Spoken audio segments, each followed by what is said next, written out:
Hi everyone, myself Vandana and welcome to all of you in my channel. In this video, we will discuss on Indian Contract Act 1872. A very important topic from Indian Contract Act that is Doctrine of Impossibility. So in this video, we will discuss on Doctrine of Impossibility, what the meaning of Doctrine of Impossibility, what the purpose of Doctrine of Impossibility, what the grounds on which contract becomes frustrated. So all these points we will discuss in this video. So just let's start the video. So whenever we talk about Doctrine of Impossibility, always remember that section 56 is a complete law on Doctrine of Impossibility. Section 56 जो Indian contract act का है वो एक complete law है doctrine of frustration पे। और ये बात जो कही गई थी, इंडियन केस है, एक बहुत ही लैंडमार्क जजमेंट केस है, सत्यव्रत घोष वर्सेस मोतीराम बंगर। इस केस में कहा गया था कि जो सेक्शन 56 है इंडियन कंट्रैक्ट एक्ट का, वो एक कंप्लीट लॉ है डॉक्ट्रिन ऑफ इम्पॉसिबिलिटी पे। अब जब भी आप कभी जानोगे डॉक्ट्रिन ऑफ इम्पॉसिबिलिटी होता क्या है, तो हमेशा ये बात याद रखना कि जो सेक्शन 56 है वो इंडियन कंट्रैक्ट का जो सेक्शन 56 है वो एक कंप्लीट लॉ है डॉक्ट्रिन ऑफ इम्पॉसिबिलिटी पे। ठीक है, तो जो वर्ड जो है यहाँ impossibility, the word here impossibility in is itself signifies that something is impossible. जो यहाँ वर्ड इम्पॉसिबिलिटी है वो खुद में ये बतलाता है, वो खुद में ये कहता है कि समथिंग इज इम्पॉसिबल, कुछ तो ऐसा है जो इम्पॉसिबल है। और कुछ इम्पॉसिबल क्या होगा, ये जो टॉपिक हम पढ़ रहे हैं वो इंडियन कंट्रैक्ट एक्ट के अंडर पढ़ रहे हैं, तो ऑफकोर्स कुछ इम्पॉसिबल की कंट्रैक्ट से ही रिलेटेड कुछ ऐसी बात होगी। तो कुछ तो ऐसा है, यहीं से पता चलता है कि कुछ तो ऐसा है, मतलब कि कुछ ऐसा है जो कॉन्ट्रैक्ट को परफॉर्म करने में इम्पॉसिबल हो रहा है। जो एक्ट है वो कॉन्ट्रैक्ट को परफॉर्म करने में इम्पॉसिबल हो रहा है पार्टीज के लिए। तो इसी को यही जो बात है, ये पूरी बात जो है वो डॉक्ट्रिन ऑफ इम्पॉसिबिलिटी में कहती है। अब हम ये जानेंगे कि जो इम्पॉसिबिलिटी है वो कब कब कौन कौन कंडीशंस पे हो जाती है। तो doctrine of impossibility refers a situation where it becomes impossible to perform the act by the parties of the contract। मतलब डॉक्ट्रिन ऑफ इम्पॉसिबिलिटी जो है वो एक ऐसी सिचुएशन को बताती है, ऐसी सिचुएशन को रेफर करती है जहां पे पार्टीज जो होती हैं कॉन्ट्रैक्ट की जो पार्टीज होती हैं, उनके लिए वो कॉन्ट्रैक्ट का जो एक्ट है वो परफॉर्म कर पाना पूरा परफॉर्म करना इम्पॉसिबल हो जाता है, उनके लिए इम्पॉसिबल हो जाता है। कॉन्ट्रैक्ट की जो पार्टीज होती है उनके लिए कॉन्ट्रैक्ट के एक्ट को कर पाना इम्पॉसिबल हो जाता है, और ऐसी सिचुएशन को हम कहते हैं डॉक्ट्रिन ऑफ इम्पॉसिबिलिटी। ठीक है, एक इम्पॉर्टेंट जो केस मैंने बताया इसे आप बस याद रखना। अब हम ये देखते हैं कि डॉक्ट्रिन ऑफ इम्पॉसिबिलिटी जो है वो इंग्लिश लॉ में क्या कहती है। इंग्लिश लॉ जो है वो डॉक्ट्रिन ऑफ इम्पॉसिबिलिटी के बारे में क्या कहती है। तो इंग्लिश लॉ जो है वहां पे एक केस था, बहुत ही लैंडमार्क जजमेंट केस है, पैराडिन वर्सेस जेन। पैराडिन वर्सेस जेन के जो केस में कंसेप्ट आई थी, थ्योरी आई थी, जिसे कहते हैं absolute contract theory. Absolute contract theory कहती है, उसमें ये कहा गया था कि ये जो थ्योरी है, जो कंसेप्ट है, बहुत ही रिजिड है। मतलब जो कॉन्ट्रैक्ट बिकम्स वाइड की जो कंडीशन है वो अप्लाई नहीं थी। मतलब अगर आप एक कॉन्ट्रैक्ट की जो पार्टीज हैं वो कॉन्ट्रैक्ट कर लेती हैं, अगर कॉन्ट्रैक्ट में आ जाती है, अग्रीमेंट हो जाता है, कॉन्ट्रैक्ट बन जाता है उनके बीच में, तो वो कॉन्ट्रैक्ट को आगे जाकर के उनके लिए अगर इम्पॉसिबल हो रहा है कॉन्ट्रैक्ट करना, तो कॉन्ट्रैक्ट उस केस में फ्रस्ट्रेट नहीं होगा। फ्रस्ट्रेट की कोई कंडीशन ही नहीं थी, बात ही नहीं कही गई थी। तो अगर आपने कॉन्ट्रैक्ट कर लिया तो वो कॉन्ट्रैक्ट करना ही करना है पार्टीज के लिए। कॉन्ट्रैक्ट बहुत ही इस केस में इस कंसेप्ट में बहुत ही रिजिड था। तो ऐसे केसेस में क्या हुआ था, कोर्ट को ये लगा कि ये जो कंसेप्ट है बहुत ही रिजिड है, इसे कुछ चेंज करना चाहिए। तो ऐसे बहुत सारे केसेस, बहुत सारे से फैक्ट्स आए जिनमें कोर्ट्स को लगा कि ये जो कंसेप्ट है इसको चेंज करना चाहिए। तो फिर एक केस आया था Taylor versus Cadwell, English case है टेलर वर्सेस कैडवेल।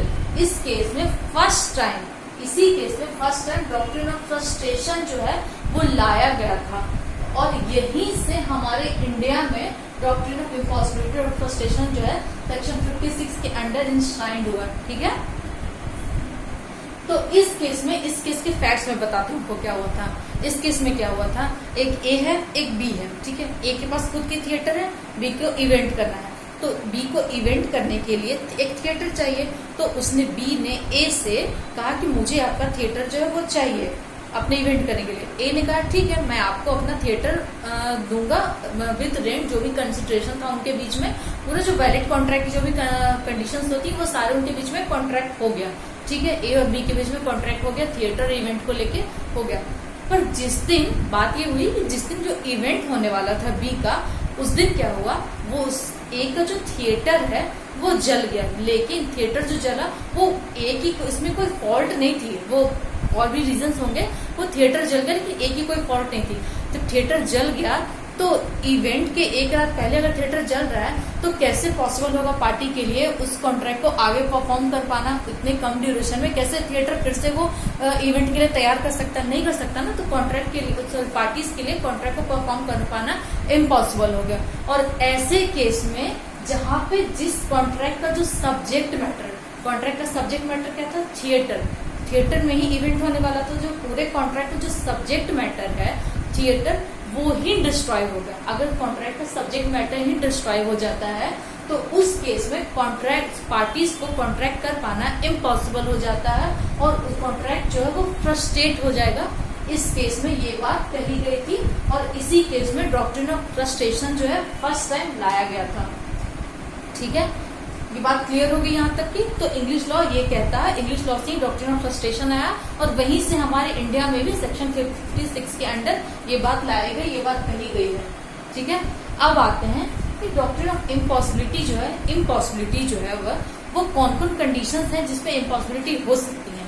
तो आप बैरेट खोलोगे, उसमें 3 पैरास दिए हुए, उनमें आप देखोगे। तो मैं आपको जो आप जल्दी से बैरेट खोलो और देखो, उसमें फर्स्ट जो पैरा है वो ये कहता है इनिशियल इम्पॉसिबिलिटी। मतलब आप जो स्टार्टिंग से अगर कोई जो पार्टीज हैं जो अग्रीमेंट कर रही है, उनको ये स्टार्टिंग से पता है कि वो एक्ट जो है वो इम्पॉसिबल है। एग्रीमेंट अगर पार्टीज जो है कर रही हैं, लेकिन स्टार्टिंग से उन्हें पता है कि जो अग्रीमेंट कर रही है वो इम्पॉसिबल है परफॉर्म कर पाना, और ऐसे अग्रीमेंट जो होते हैं वाइड हो जाते हैं। मतलब कि from the very beginning, from the very starting agreement जो है वो कर पाना पार्टीज के लिए इम्पॉसिबल है। तो ऐसे केसेस में क्या हो जाते हैं, अग्रीमेंट जो है वाइड हो जाते हैं। मतलब प्राइमा फेसाई दिख रहा है, स्टार्टिंग से आपको दिख रहा है कि जो अग्रीमेंट है वो इम्पॉसिबल परफॉर्म करना, नहीं कर सकते हो आप परफॉर्म, क्योंकि आप अग्रीमेंट कर रहे हो। तो ऐसे अग्रीमेंट क्या हो गया, इनिशियल स्टेज से ही वाइड हो जाते हैं। जैसे कि एग्जाम्पल मैं कहती हूँ कि मैं जादू से, मेरे पास मुझे जादू आता है और मैं जादू से बहुत सारा खजाना निकाल सकती हूँ। तो क्या पॉसिबल है? नहीं है पॉसिबल। तो ये इनिशियल से प्राइमा फेसाई ही पता है कि इनिशियल से ही, स्टार्टिंग से ही पॉसिबल नहीं है पार्टी के लिए परफॉर्म करना, फिर भी अग्रीमेंट कर रही है। तो ऐसे केसेस जो होते हैं इनिशियल स्टेज से जो इम्पॉसिबल होता है परफॉर्म करना अग्रीमेंट, वैसे अग्रीमेंट वाइड होते हैं। तो ऐसे इम्पॉसिबल जो होते हैं उनको इनिशियली, फर्स्ट पैरा जो है इसी के बारे में कहता है कि जो स्टार्टिंग से ही अग्रीमेंट जो है इम्पॉसिबल होता है परफॉर्म करना, ऐसे एग्रीमेंट जो होते हैं वो वाइड हो जाते हैं। ठीक है, अब आते हैं सेकंड पैरा पे। उसमें ये कहता है सब्सिक्वेंट। मैं बस एक वर्ड आपको बता रही हूँ, बाकी अब पैरा पढ़ो, यही बात कह रही है। सब्सिक्वेंट मतलब कि अगर जो कॉन्ट्रैक्ट जो है ए और, मान लीजिए दोनों लोगों के बीच में कॉन्ट्रैक्ट हो रहा है, जब कॉन्ट्रैक्ट हो रहा है तो पार्टीज को भी पता है कि वो कॉन्ट्रैक्ट परफॉर्म कर सकते हैं, सब कुछ पॉसिबल है करना। लेकिन बाद में ऐसा कुछ होता है, प्रिवेंट करने के बाद भी ऐसा कुछ होता है कि कॉन्ट्रैक्ट जो है पॉसिबल नहीं है पार्टीज के लिए कर पाना, इम्पॉसिबल हो जाता है। Contract becomes impossible to perform by the parties of the contract by any default of the either of the parties. मतलब कॉन्ट्रैक्ट के बिना किसी फॉल्ट, पार्टीज के बिना किसी फॉल्ट के कॉन्ट्रैक्ट को कर पाना इम्पॉसिबल हो जाता है, परफॉर्म कर पाना। सब्सिक्वेंटली कॉन्ट्रैक्ट बनने के बाद अगर कॉन्ट्रैक्ट को परफॉर्म कर पाना इम्पॉसिबल हो जाता है पार्टीज के लिए, तो ऐसे केसेस होते हैं, वैसे कॉन्ट्रैक्ट जो होते हैं, से कॉन्ट्रैक्ट बाद में, कॉन्ट्रैक्ट बनने के बाद कॉन्ट्रैक्ट बिकम्स वाइड हो जाते हैं। मतलब कॉन्ट्रैक्ट पहले तो बना तब तो परफॉर्म करना इजी था, लेकिन बाद में कॉन्ट्रैक्ट को परफॉर्म कर पाना इम्पॉसिबल था करना, तो इसीलिए कॉन्ट्रैक्ट जो है वो वाइड हो जाता है सेकंड केस में। मतलब सब्सिक्वेंटली कॉन्ट्रैक्ट बनने के बाद subsequently contract becomes void, contract becomes impossible to perform and then contract becomes void. ये कहा गया सेकंड पैरा में। इसका एग्जाम्पल है, जैसे ए और बी के बीच में एक कॉन्ट्रैक्ट हुआ कि मैं आपसे शादी करूंगा, ठीक ठीक है, ए बीच में कॉन्ट्रैक्ट और शादी करूंगा, शादी की जो डेट फिक्स थी उस डेट फिक्स से पहले बी जो है वो पागल हो जाता है। अब बी पागल हो गया तो शादी करने के लिए जो जो कंडीशंस हैं हिंदू मैरिज एक्ट में जो दिया हुआ है कि शादी करने की जो कंडीशंस हैं, पार्टी जो है साउंड माइंड होनी चाहिए, मेजर होनी चाहिए, और जो भी कंडीशंस है 5 कंडीशन जो भी है, तो साउंड माइंड तो है, साउंड माइंड मेजर तो है पर साउंड माइंड नहीं है, वो पागल हो गया तो शादी नहीं हो सकती है, इम्पॉसिबल है परफॉर्म। जब कॉन्ट्रैक्ट किया था शादी तब तो पॉसिबल था कॉन्ट्रैक्ट कर पाना, लेकिन सब्सिक्वेंटली कॉन्ट्रैक्ट जो है इम्पॉसिबल हो गया परफॉर्म कर पाना, तो ऐसे केस में क्या होता है, कॉन्ट्रैक्ट वॉइड हो जाते हैं। तो ये कहा गया है सेकेंड पैरा में, subsequently contract become impossible to perform by the parties of the contract act, then contract becomes void. ठीक है, अब आते हैं थर्ड पैरा पे। थर्ड पैरा क्या कहता है, इम्पॉसिबिलिटी और अनलॉफुल लोन टू प्रोमिसर। मतलब अगर प्रोमिसर जो है, प्रोमिसर जो प्रॉमिस करता है, जो कॉन्ट्रैक्ट को प्रॉमिस करता है, वो प्रोमिसर जो है अगर कोई कॉन्ट्रैक्ट कर रहा है किसी भी प्रोमिसी से, लेकिन प्रोमिसर को पता है कि जो वो प्रॉमिस कर रहा है वो अनलॉफुल है, इम्पॉसिबल है करना, फिर भी वो जानबूझ के नोइंगली वो कॉन्ट्रैक्ट जो है प्रोमिसर जो कर रहा है दूसरे प्रोमिसी से, तो ऐसे केस में क्या होगा, जो प्रोमिसी को लॉस होगा, प्रोमिसी को जो लॉस काउज होगा इसके नन परफॉर्मेंस से, प्रोमिसर के नन परफॉर्मेंस से प्रोमिसी को लॉस काउज होगा, तो वैसे केस में प्रोमिसर जो है वो प्रोमिसी के लिए लाइबल होगा टू कंपनसेट देने के लिए प्रोमिसर जो है प्रोमिसी को लाइबल होगा। अगर वो जानबूझ के कोई कॉन्ट्रैक्ट कर रहा है जो जानता है पहले से ही कि ऐसा करना इम्पॉसिबल है या फिर अनलॉफुल है। जैसे एग्जांपल देते हैं, एक ए है, ठीक है, ए है और बी है। ए ने बी से कॉन्ट्रैक्ट किया कि मैं आपसे शादी करूंगा, ठीक है, बी ने कहा ठीक है। अब ए जो है ऑलरेडी पहले से ही कॉन्ट्रैक्ट करने के पहले से ही वो ऑलरेडी पहले से ही शादीशुदा है सी से। ए जो है वो पहले से ही शादीशुदा है सी से, लेकिन फिर भी ए जो है शादी वो पहले से कर चुका है, फिर भी वो बी को कॉन्ट्रैक्ट करता है कि मैं आपसे शादी करूंगा। तो इससे ये बात, ए को जो ये बात है पता है कि पॉलीगैमी जो है फॉरबिडन बाय लॉ है, हमारे लॉ जो है उसे फॉरबिड करती है पॉलीगैमी को, वो अनलॉफुल है, फिर भी वो जानबूझ के जो है प्रॉमिस करता है, कॉन्ट्रैक्ट करता है बी से कि मैं आपसे शादी करूंगा। तो ये जान रहा होता है अनलॉफुल एक्ट है, तो ये जान रहा होता है, तो इसके लिए जो कॉन्ट्रैक्ट है, जो बी को जो लॉस क्रिएट होगा, लॉस काउज्ड होगा इस कॉन्ट्रैक्ट से, तो उसके लिए ए जो है अपने नन परफॉर्मेंस से जो इसको लॉस काउज होगा उसके लिए ए जो है प्रॉमिसर जो है वो लाइबल होगा बी के लिए कंपनसेट करने के लिए, ठीक है। अगर प्रॉमिसर जानबूझ के कोई भी कॉन्ट्रैक्ट कर रहा है कि वो unknowingly he made a contract with any of the party that you already know that the contract is impossible to perform or unlawful, लेकिन फिर भी वो जानबूझ के अगर कॉन्ट्रैक्ट कर रहा है उस पार्टी से, तो उस ऐसे केस में क्या होगा, प्रॉमिसर जो होगा प्रॉमिसी के लिए लाइबल होगा, कॉन्ट्रैक्ट जो कर रहा है उसके लिए लाइबल होगा कंपनसेट करने के लिए, ठीक है। अब आते हैं कि इम्पॉसिबिलिटी जो है वो कितने तरीके की होती है। इम्पॉसिबिलिटी जो है वो 3 तरीके की होती है, physical impossibility, legal impossibility, practical impossibility, ठीक है।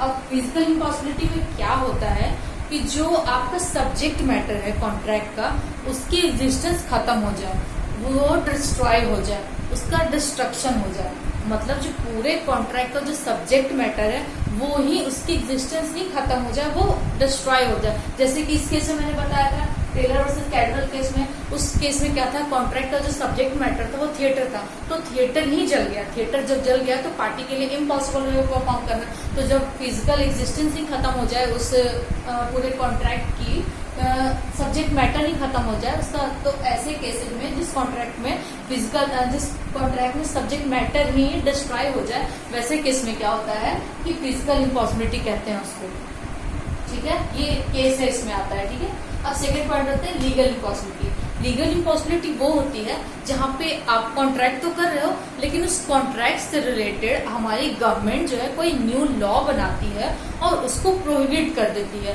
सब्सिक्वेंट ये केस आ जाए, पहले तो आप कॉन्ट्रैक्ट कर रहे हो तब तो आपके लिए पॉसिबल है परफॉर्म कर पाना, ठीक है। लेकिन उस कॉन्ट्रैक्ट से रिलेटेड कोई भी चीज रिलेटेड अगर गवर्नमेंट जो है हमारी कोई भी एक इंटरवेंशन करती है, परमानेंट इंटरवेंशन करती है, कोई लॉ बनाती है, लॉ में चेंज ले आती है उस कॉन्ट्रैक्ट से रिलेटेड और उसे प्रोहिबिट कर देती है, तब पार्टी के लिए वो कॉन्ट्रैक्ट आगे परफॉर्म कर पाना इम्पॉसिबल हो जाएगा। तो ये सब्सिक्वेंट के केस में आ जाएगा। तो ऐसे केसेस में क्या होते हैं कि ऐसे जो इम्पॉसिबिलिटी है उनको लीगल इम्पॉसिबिलिटी कहते हैं। जैसे कि एग्जाम्पल है ए और बी के बीच में कोई कॉन्ट्रैक्ट हो ड्रग से रिलेटेड, ठीक है, उनके बीच में पूरा फुल विद कंसिडरेशन जो भी वैलिड कंडीशन है कॉन्ट्रैक्ट की, उनके बीच में कॉन्ट्रैक्ट होता है। फिर हमारी क्या होती है, गवर्नमेंट जो है वो एक लॉ बनाती है उस ड्रग से रिलेटेड। कॉन्ट्रैक्ट बनने के बाद हमारी जो गवर्नमेंट एक लॉ बनाती है और कहती है कि वो पर्टिकुलर जो ड्रग है उसको प्रोहिबिट करती है, उसको सेल और बाय कोई नहीं कर सकता है। जब कॉन्ट्रैक्ट बनने के बाद तो ये रूल नहीं था, लेकिन कॉन्ट्रैक्ट बनने के बाद गवर्नमेंट जो है वो प्रोहिबिट करती है उस पर्टिकुलर ड्रग से रिलेटेड।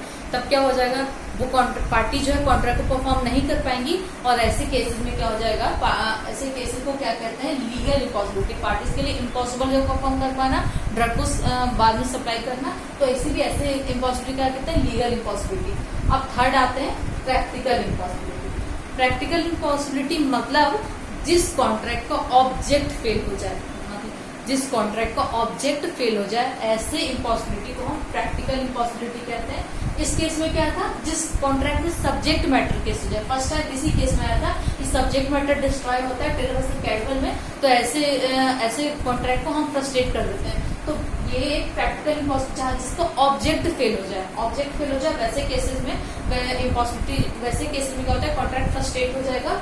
इसका बहुत ही इंपॉर्टेंट केस है ट्रेल वर्सेस हेनरी। इसमें क्या हुआ था, इसका मैं आपको फैक्ट्स बताती हूँ। ट्रेल वर्सेस हेनरी में क्या हुआ था, जो ए जो है बी से कॉन्ट्रैक्ट करता है कि मुझे आपके घर का जो ऊपर का फ्लोर है उस पर एक रूम जो है रेंट पे चाहिए। बी ने कहा ठीक है मैं आपको दे दूंगा। उनके बीच में कॉन्ट्रैक्ट बन गया। और उसे क्यों चाहिए था, क्योंकि जो घर था उसके नीचे से जो रास्ता, वहां से जो गली गुजर रही थी, वहां से कोई एक सेलिब्रिटी वहां से जाने वाली थी। तो वो जो सेलिब्रिटी थी जाने वाली थी, तो उस ए को जो है जिसने रेंट लिया था बी के घर में, उसे उसकी फोटोग्राफी लेनी थी, वीडियो बनाना था। तो मेन पूरे कॉन्ट्रैक्ट का मेन ऑब्जेक्ट क्या था, वो फोटोग्राफी लेना, वीडियो बनाना, ठीक है। कॉन्ट्रैक्ट तो हो गया। जिस दिन वो पर्टिकुलर डे आया, जिस दिन वो सेलिब्रिटी को वहां से गुजरना था, वो सेलिब्रिटी जो है वहां से आई ही नहीं। फिर क्या होगा बताओ, जब आई ही नहीं तो क्योंकि वो बीमार हो गई, वो आई ही नहीं, तो उसका मेन जो मोटो था, मेन जो ऑब्जेक्ट था, वो फोटोग्राफी लेना था उस सेलिब्रिटी की। जब सेलिब्रिटी ही नहीं आई तो वो फिर उसका तो ऑब्जेक्ट ही फेल हो गया ना, उसका ऑब्जेक्ट, उस कॉन्ट्रैक्ट का ऑब्जेक्ट ही फेल हो रहा है यहाँ पे कि फोटोग्राफी जो पूरे कॉन्ट्रैक्ट का जो था, फोटोग्राफी ही एक पूरा ऑब्जेक्ट था और वो ऑब्जेक्ट ही फुलफिल नहीं हो पा रहा, ऑब्जेक्ट ही फेल हो रहा है। तो ऐसे इम्पॉसिबिलिटी को हम कहते हैं प्रैक्टिकल इम्पॉसिबिलिटी। और ये इम्पोर्टेंट केस है, इसको कहीं भी हम नोट डाउन कर लेना, बहुत जगह पूछते हैं ये सारे केसेस, ठीक है। ये 3 कंडीशंस है, ये 3 टाइप्स है इम्पॉसिबिलिटी के। अब हम बात करते हैं कि ये तो हो गई कि डॉक्टर इम्पॉसिबिलिटी होती क्या है, इसके केसेस क्या है, इंग्लिश लॉ में क्या कहता है, इम्पॉसिबिलिटी कंडीशंस क्या है, टाइप्स क्या है। अब हम ये देखते हैं कि जब इम्पॉसिबल होने के बाद कॉन्ट्रैक्ट फ्रस्ट्रेट कैसे होता है, मतलब क्या क्या ग्राउंड्स हैं जिसपे कॉन्ट्रैक्ट जो फ्रस्ट्रेट हो जाता है। वैसे तो मैंने आपको कुछ थोड़ा बता दिया स्टार्टिंग में, लेकिन फिर भी आप ये देखो, मैं 5 पॉइंट बताती हूँ, तो उसमें आप देखो ग्राउंड्स ऑफ फ्रस्ट्रेशन होता क्या। फ्रस्ट्रेशन कहने का मतलब ये है कि कुछ तो ऐसा है जिस कॉन्ट्रैक्ट को फुलफिल कर पाना पार्टीज के लिए इम्पॉसिबल है। तो ऐसे केस में कॉन्ट्रैक्ट जो है फ्रस्ट्रेट हो जाता है। तो ये 5 ग्राउंड्स हैं जिसपे कॉन्ट्रैक्ट जो फ्रस्ट्रेट होता है। फर्स्ट ग्राउंड है destruction of subject matter. Subject matter Taylor versus Caldwell case में मैंने बताया कि कॉन्ट्रैक्ट का जो सब्जेक्ट मैटर है, वो थिएटर है, वो ही डिस्ट्रॉय हो गया, डिस्ट्रक्शन ऑफ सब्जेक्ट मैटर हो जाएगा। तो वैसे केस में भी कॉन्ट्रैक्ट जो है फ्रस्ट्रेट हो जाएगा।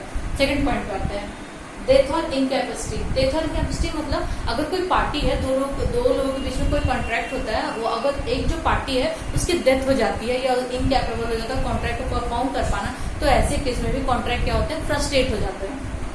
इसका एग्जाम्पल बताते हैं आपको। ए है और बी है, ए के पास अपनी एक थिएटर है, ठीक है। बी जो है ए और बीच में कॉन्ट्रैक्ट होता है कि मैं आपके थिएटर में आके इस दिन पे, एक दिन पे आके मैं गाना गाऊंगी। तो क्या होता है, वो जो पर्टिकुलर डे आता है जिस दिन उसे गाना होता है बी को, तो उस दिन क्या होती है, उसके एक रात पहले उसकी डेथ हो जाती है। जब एक पार्टी की डेथ ही हो गई तो कॉन्ट्रैक्ट को परफॉर्म कर पाना इम्पॉसिबल हो जाएगा। तो ऑब्वियस सी बात है कॉन्ट्रैक्ट इम्पॉसिबल हो जाएगा, कॉन्ट्रैक्ट फ्रस्ट्रेट हो जाएगा। तो ये भी एक ग्राउंड है कॉन्ट्रैक्ट को फ्रस्ट्रेट करने का। ठीक है, 3 पॉइंट हो गए। अब 4th पॉइंट पर आते हैं, change of circumstances. Change of circumstances मतलब एग्जाम्पल से समझो आप, ए जो है और बी है, ए और बी के बीच में कॉन्ट्रैक्ट होता है। वो कहते हैं कि मैं इस दिन पे आपको ये सामान देके जाऊंगा। ठीक है, उनके बीच में कॉन्ट्रैक्ट होता है किसी भी सामान को लेके, किसी पर्टिकुलर चीज को लेके। जब वो दिन आता है, वो जब डे आता है, जब उसे वो चीज देना पड़ता है ए को, तब क्या होता है उस एरिया में कर्फ्यू लग जाता है या वॉर हो जाती है।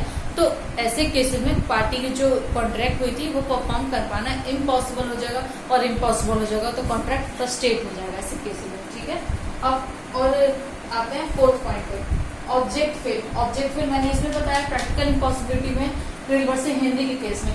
उस केस में मैंने बताया कि ऑब्जेक्ट जो था फोटोग्राफी लेना, वही ऑब्जेक्ट ही अगर कॉन्ट्रैक्ट का फ्रस्ट्रेट कर, अगर ऑब्जेक्ट ही फेल हो जाता है तो ऐसे केस में क्या होता है, कॉन्ट्रैक्ट जो है फ्रस्ट्रेट कर जाएगा हमारा। और ये मैंने पहले डिस्कस किया, इसमें मैं ज्यादा एलेबोरेट नहीं कर रही हूँ, यहाँ पे रिवर्स से हिंदी के केस में कहा गया था।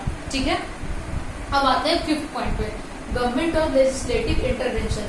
मतलब कि अगर जो हमारे ये आता है इससे लीगल इम्पॉसिबिलिटी से रिलेटेड, कैसे मैं बताती हूँ। अगर गवर्नमेंट जो है हमारी या लेजिस्लेटिव जो है कोई भी इंटरवेंशन करती है किसी भी चीज को लेके, किसी पर्टिकुलर चीज को लेके उसको प्रोहिबिट कर देती है, परमानेंटली प्रोहिबिट कर देती है, तो ऐसी चीजों में कॉन्ट्रैक्ट जो है, अब पार्टी जो है कॉन्ट्रैक्ट जो है वो नहीं कर सकती है, आगे परफॉर्म नहीं कर सकती है। और ऐसे केस में क्या होता है, कॉन्ट्रैक्ट जो है फ्रस्ट्रेट हो जाता है। जैसे मैंने लीगल इम्पॉसिबिलिटी आया ड्रग से रिलेटेड, कि ड्रग मैंने कॉन्ट्रैक्ट तो किया तब तो ठीक था, लेकिन बाद में गवर्नमेंट ने उस ड्रग से रिलेटेड कुछ प्रोहिबिशन लगा दिया, प्रोहिबिट कर दिया उस ड्रग को सेल और बाय करना। तो ऐसे केस में पार्टी जो है, कॉन्ट्रैक्ट की जो पार्टीज है परफॉर्म नहीं कर पाएंगी और कॉन्ट्रैक्ट फ्रस्ट्रेट हो जाएगा। लेकिन इसमें बहुत ही इंपॉर्टेंट एक बात है कि जो इंटरवेंशन है गवर्नमेंट की, वो जो है टेम्परेरी नेचर का नहीं होना चाहिए। अगर टेम्परेरी नेचर का है तो कॉन्ट्रैक्ट जो है वो फ्रस्ट्रेट नहीं करेगा। अगर टेम्परेरी नेचर का इंटरवेंशन है गवर्नमेंट की, कुछ लिमिटेड टाइम पीरियड के लिए है, तो ऐसे केसेस में क्या होगा, जैसे कि लॉकडाउन, अभी हमारे कंट्री में क्या चल रहा है, पैंडेमिक के केस में लॉकडाउन चल रहा है। तो लॉकडाउन के टाइम पे जो भी गवर्नमेंट का इंटरवेंशन है वो बहुत ही लिमिटेड टाइम पीरियड के लिए है। तो ऐसे केस में क्या होगा, कॉन्ट्रैक्ट जो है फ्रस्ट्रेट नहीं करेगा। मतलब कि जो इंटरवेंशन होना चाहिए गवर्नमेंट का वो परमानेंट नेचर का होना चाहिए, तभी कॉन्ट्रैक्ट जो हमारा फ्रस्ट्रेट करेगा। तो होप आपको ये सारी बातें क्लियर हो गई होंगी डॉक्ट्रिन ऑफ इम्पॉसिबिलिटी रिलेटेड। जहां भी डॉक्ट्रिन ऑफ इम्पॉसिबिलिटी आएगी वहां सेक्शन 56 होगा और ये लैंडमार्क जजमेंट केसेस हैं, Satyabrata Ghose versus Mugneeram Bangur, Paradine versus Jane, Taylor versus Caldwell, Prayer versus Henry. तो आप कोई भी सेमेस्टर एग्जाम भी दे रहे हो या कोई भी कॉम्पिटिटिव एग्जाम दे रहे हो, ये केसेस बहुत इंपॉर्टेंट है, तो आप कहीं पे भी आप उसको नोट डाउन कर लो और उसको हमेशा याद रखना। तो hope you guys like the video or hope you understand all the concept of the doctrine of impossibility. So guys, please like, share, subscribe my channel and thank you all of you.